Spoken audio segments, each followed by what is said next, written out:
প্রতি মাসের মতন এই মাসের পূর্ণিমার পুজোটাও কিন্তু আমি সেরে ফেলেছি। এই মাসে তো বুদ্ধ পূর্ণিমা ছিল, তো তোমরা বাড়িতে কে কে বুদ্ধ পূর্ণিমাতে পুজো করেছো সেটা কিন্তু জানিও। তো আমি তো প্রথমে ভগবানকে শৃঙ্গার করে নিয়েছি, অভিষেক করিয়ে। তো শৃঙ্গার করানোর পর তো আমি তো একেবারে চোখ সরাতে পারছিলাম না, আমি তো হাঁ করে তাকিয়েই রয়েছি। এত মিষ্টি লাগছিল, অসম্ভব সুন্দর লাগছিল।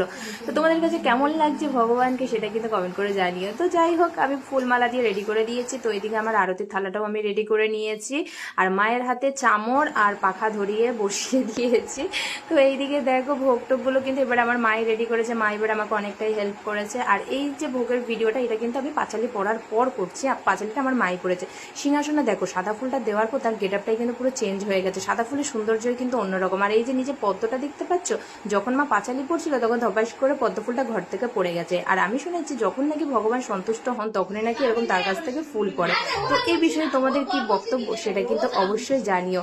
তো যাই হোক, এই ছিল আজকে আমার ছোট্ট মিনি ব্লগটা। তো তোমাদের কাছে কেমন লাগে আমার প্রতি মাসের এই নারায়ণ পুজোতে সেটা কিন্তু অবশ্যই কমেন্ট করে জানিও। আর সবাই একসাথে প্রেম সে বলো হরে কৃষ্ণা।